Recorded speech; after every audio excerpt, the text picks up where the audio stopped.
ಪ್ರಿಯ ವೀಕ್ಷಕರೇ, ವಿದ್ಯಾರ್ಥಿಗಳೇ, ಈ ವಿಡಿಯೋದಲ್ಲಿ ಅಕ್ಕ ಮಹಾದೇವಿಯ ವಚನಗಳ ಬಗ್ಗೆ ತಿಳ್ಕೊಳ್ಳೋಣ.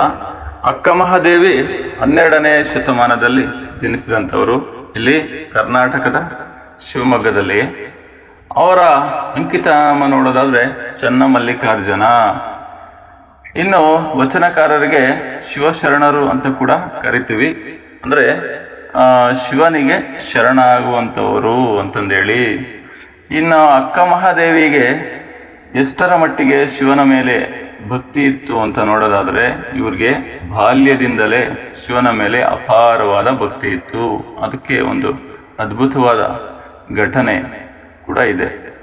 ಅಂದ್ರೆ ಇವ್ರಿಗೆ ಆ ರೀತಿ ಎಲ್ಲಿ ಬಿಡ್ತಾರೆ ಇಂಥದ್ದೆಲ್ಲ ಮದುವೆ ಆಗದೆ ಯಾವಾಗ ದೇವರನ್ನ ಪೂಜಿಸ್ಕೊಂಡಿರುವಂತಂದೆಲ್ಲ ಕುಟುಂಬದಲ್ಲಿ ಯಾವುದಾದ್ರೂ ಒಂದು ಒಳ್ಳೆ ಅವಕಾಶ ಸಿಕ್ಕಿದ್ ಸಾಕು ಹೆಣ್ಮಕ್ಳಿಗೆ ಮದುವೆ ಮಾಡಿಬಿಡೋದು ಅಂತಂದೆಲ್ಲ ನೋಡ್ತಿರ್ತಾರೆ. ಆ ಥರ ಅಂತ ಅವಕಾಶ ಅಂತ ಘಟನೆ ಇವರ ಜೀವನದಲ್ಲೂ ಕೂಡ ನಡೆಯುತ್ತೆ. ಏನು, ರಾಜ ಕೌಶಿಕ ರಾಜ ಅಂತಂದೇಳಿ ಸಿಗ್ತಾನೆ. ಆ ಕೌಶಿಕ ರಾಜನ ಜೊತೆ ಬಲವಂತವಾಗಿ ಮದುವೆ ಮಾಡೋದಕ್ಕೆ ನೋಡೋದೇನು ಬಲವಂತವಾಗಿ ಮದುವೆನೂ ಮಾಡ್ತಾರೆ. ಆದ್ರೆ ಇವ್ರು ನಂಬಿದ್ದು ಸರ್ವಸ್ವವು ಏನು, ನನಗೆ ಚನ್ನಮಲ್ಲಿಕಾರ್ಜುನನೇ ಅಂದ್ರೆ ಶಿವ. ಹಂಗಾಗಿ ಅವನನ್ನ ಯಾರನ್ನ ತೊರೆದು ಕೌಶಿಕ ರಾಜನನ್ನ ಮದುವೆ ಆದ್ಮೇಲೆ ಅವನನ್ನ ಬಿಟ್ಬಿಟ್ರು. ಶ್ರೀಶೈಲದ ಕಡೆಗೆ ಹೊರಟರು. ಆಂಧ್ರ ಪ್ರದೇಶದ ಶ್ರೀಶೈಲದ ಕಡೆಗೆ ಹೊರಟರು. ಆ ರೀತಿ ಹೋಗ್ತಾ ಇರ್ಬೇಕಾದ್ರೆ ದಟ್ಟವಾದ ಕಾಡಲ್ಲೆಲ್ಲ ಅವರು ವಚನಗಳನ್ನ ಹೇಳ್ತಾ ರಚನೆ ಮಾಡ್ತಾ ಹೊರಟರು. ಅದಕ್ಕೆ ಆ ಘಟನೆಗಳಿಗೆ ಸಂಬಂಧಪಟ್ಟಂತೆ ಹೇಳ್ತಾ ಹೋಗ್ತಾರೆ. ಬೆಟ್ಟದ ಮೇಲೊಂದು ಮನೆ ಮಾಡಿ ಈ ರೀತಿ ಎಲ್ಲ ವಚನಗಳನ್ನ ರಚನೆ ಮಾಡ್ತಾ ಎಂಥವ್ರ ಸಂಘ ಬೇಕು ನಮ್ಗೆ ಹಿಂಗೆಲ್ಲ ಹೇಳ್ತಾ ಹೋಗ್ತಾರೆ. ಆದ್ರೆ ನಾವು ಇಲ್ಲಿ ಫಸ್ಟ್ PUC ಏನ್ ಬೇಕು ಆ ವಚನಗಳನ್ನ ನೋಡೋಣ. ನನಗೆ ವಚನಗಳ ಬಗ್ಗೆ ಹೇಳೋದಕ್ಕೆ ತುಂಬಾ ಈಸಿ ಆಗುತ್ತೆ. ಅವ್ರು ಎಷ್ಟರ ಮಟ್ಟಿಗೆ ಶಿವನ ಮೇಲೆ ಭಕ್ತಿಯನ್ನ ಹೊಂದಿರ್ತಾರೆ ಇಂಥದ್ದೆಲ್ಲ ಹೇಳೋದಕ್ಕೆ ನನಗೆ ನೈಜ ಘಟನೆಗಳೇ ಸಿಗ್ತವೆ. ಯಾಕೆಂದ್ರೆ ನನ್ನ ತಂದೆ ತಾಯಿ ಕೂಡ ದೀಕ್ಷೆಯನ್ನ ಪಡ್ಕೊಂಡಿದ್ರು. ಶಿವ ಭಕ್ತರಿಗೆ ಅವ್ರ ಜೊತೆ ಸೇರಿ ಅವರು ಅದರಲ್ಲಿ ತಲ್ಲೀನರಾಗಿರ್ತಿದ್ರು. ಆದರೆ ಇಂದಿಗೆ ನನ್ನ ತಂದೆ ಇಲ್ಲ, ತೀರ್ಕೊಂಡಿದ್ದಾರೆ. ಅವರ ನೆನಪುಗಳು ಮಾತ್ರ ನನ್ನಲ್ಲಿವೆ. ನನ್ನ ತಾಯಿಯನ್ನ ಕೂಡ ಈ ದಿನಗಳಲ್ಲಿ ಏನಾದರೂ ಶಿವರಾತ್ರಿ ಹಬ್ಬ, ಈ ಥರ ಕಾರ್ತಿಕ್ ಮಾಸ ಮುಖ್ಯವಾದ ಹಬ್ಬಗಳಲ್ಲಿ ಏನಾದ್ರು ತಡೆಯಕ್ಕೆ ಹೋದ್ರೆ ಅವ್ರನ್ನ ಸಾಧ್ಯ ಇಲ್ಲ ಆ ರೀತಿ ತಡೆಯುವಂಥದ್ದು. ಯಾಕೆಂದ್ರೆ ವಚನಕಾರರ ಅನುಭವ ಮಂಟಪದಲ್ಲಿ ಯಾವ ರೀತಿ ಅವತ್ತಿಗೆ ಚರ್ಚೆ ಮಾಡ್ತಿದ್ರು, ಶಿವನ ಬಗ್ಗೆ ಧ್ಯಾನ ಮಾಡ್ತಿದ್ರು, ಅದೇ ತರ ಇಲ್ಲೂ ಕೂಡ ಸ್ಥಳೀಯರು ಒಂದು ಸಣ್ಣದಾದ ಒಂದು ಮಂಟಪವನ್ನು ಮಾಡ್ಕೊಂಡಿರ್ತಾರೆ.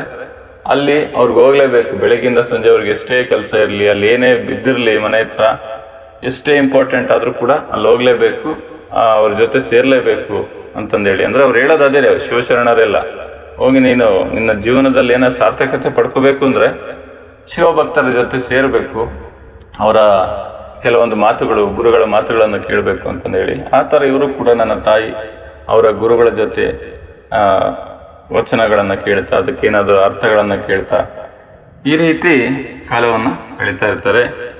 ನೋಡೋಣ ಇವತ್ತು ನಮ್ಮ ಅಕ್ಕ ಮಹಾದೇವಿ ನಮ್ಮ ಫಸ್ಟ್ PUC ಏನೇನು ಹೇಳಿದ್ದಾರೆ ಅಂತ ಹೇಳ್ತಿದ್ದಾರೆ. ಇಲ್ಲಿ ಲೋಕದ ಬಂಧನ ಅಂದ್ರೆ ಲೌಕಿಕ ಬಂಧನ ಅಥವಾ ಲೋಕದ ಬಂಧನ, ಪ್ರಪಂಚದ ಬಂಧನದಲ್ಲಿ ಸಿಲುಕಿದ್ರೆ ಭಕ್ತನಿಗೆ ಮುಕ್ತಿ ಎಲ್ಲಿರುತ್ತೆ ಅಂತಂದೇಳಿ. ಅಂದ್ರೆ ಶಿವಶರಣ ಬೇರೆ, ಭಕ್ತ ಬೇರೆ ಅಂತ ಇಲ್ಲ.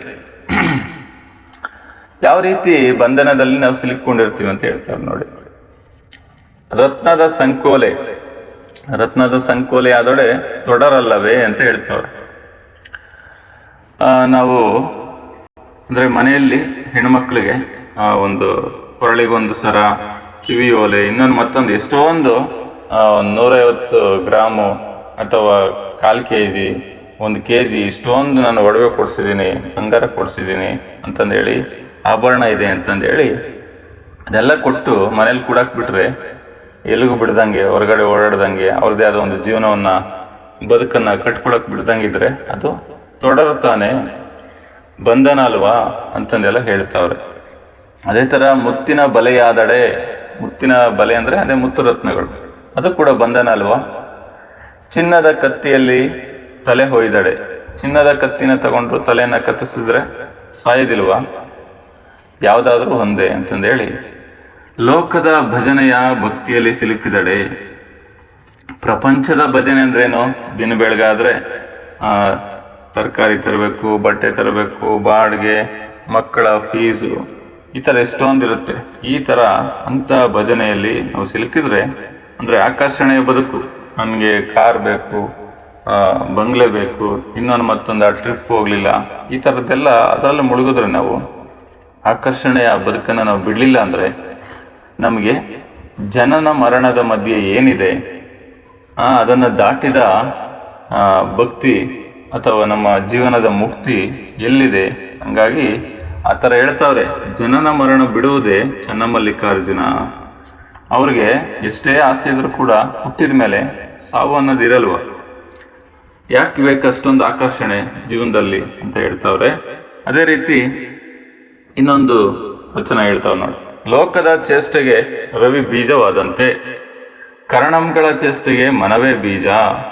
ಎನಗುಳ್ಳದೊಂದು ಮನ, ಆ ಮನ ನಿಮ್ಮಲ್ಲಿ ಸಿಲುಕಿದ ಬಳಿಕ ಎನಗೆ ಭವ ಉಂಟೆ ಚನ್ನಮಲ್ಲಿಕಾರ್ಜುನ ಅಂತ ಹೇಳ್ತಾವ್ರೆ.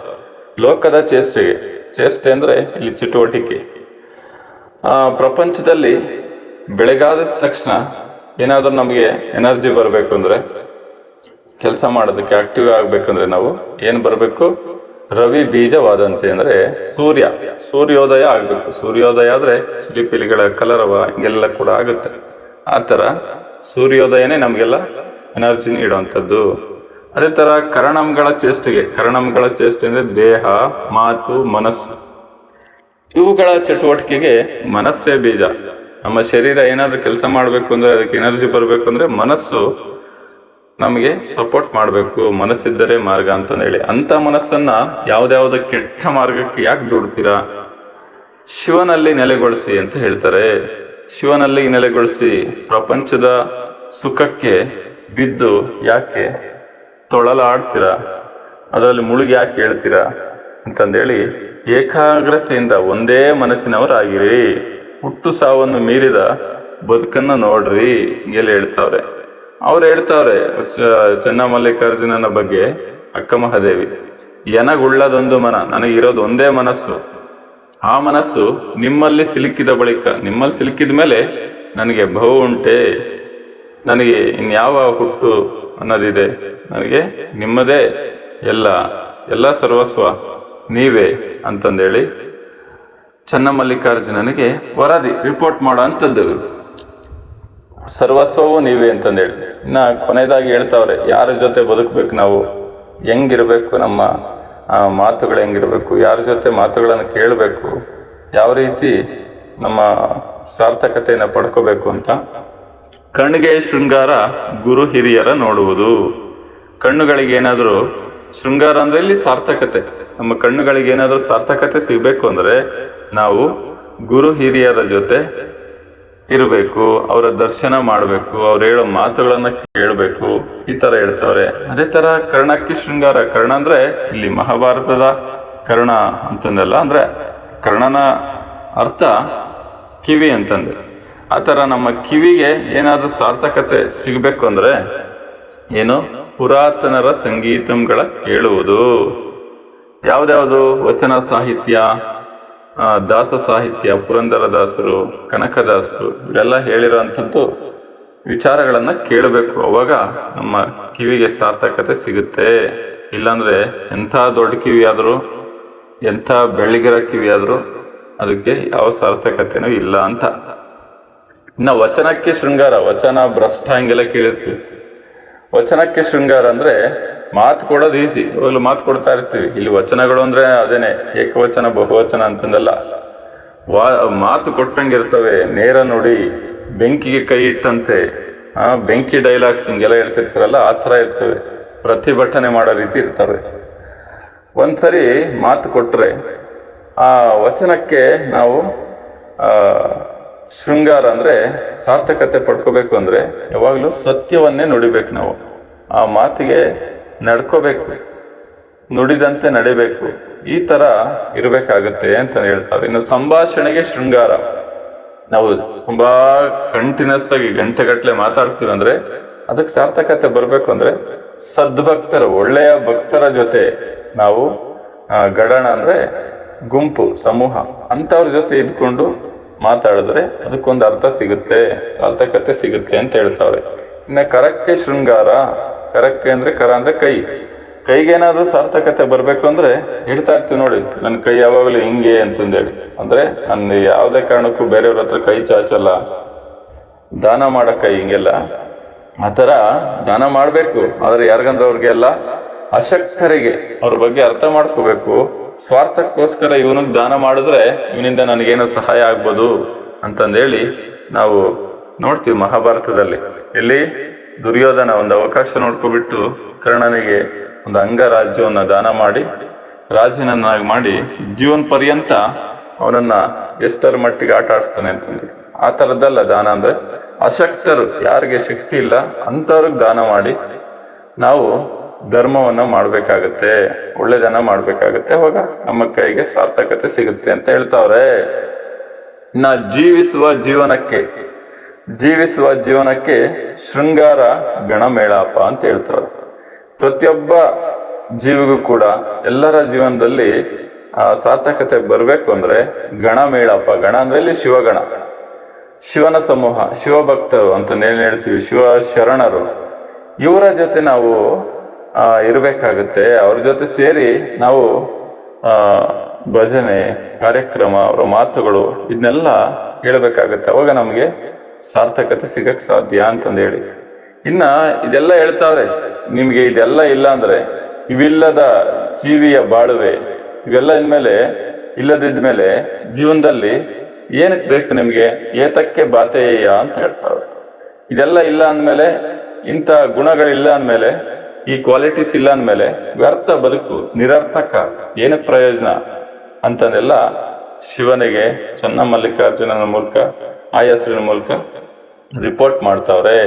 ಇದೇ ರೀತಿ ಇನ್ನು ಹೆಚ್ಚಿನ ಮಾಹಿತಿಗಾಗಿ, ಇನ್ನು ಒಳ್ಳೆಯ ಪ್ರಪಂಚದಲ್ಲೇ ಅದ್ಭುತ ಸಾಧನೆ ಮಾಡಿದಂತಹ ಸಾಧಕರ ಬಗ್ಗೆ ತಿಳಿಬೇಕು ಅಂದ್ರೆ ನನ್ನ KRS ಮಾಸ್ಟರ್ ಚಾನಲ್ಗೆ ಭೇಟಿ ನೀಡಿ. ಈ ಮಾಹಿತಿ ನಿಮಗೆ ಇಷ್ಟ ಆದರೆ ಲೈಕ್ ಮಾಡಿ, ಶೇರ್ ಮಾಡಿ, ಸಬ್ಸ್ಕ್ರೈಬ್ ಮಾಡಿ. ಧನ್ಯವಾದಗಳು.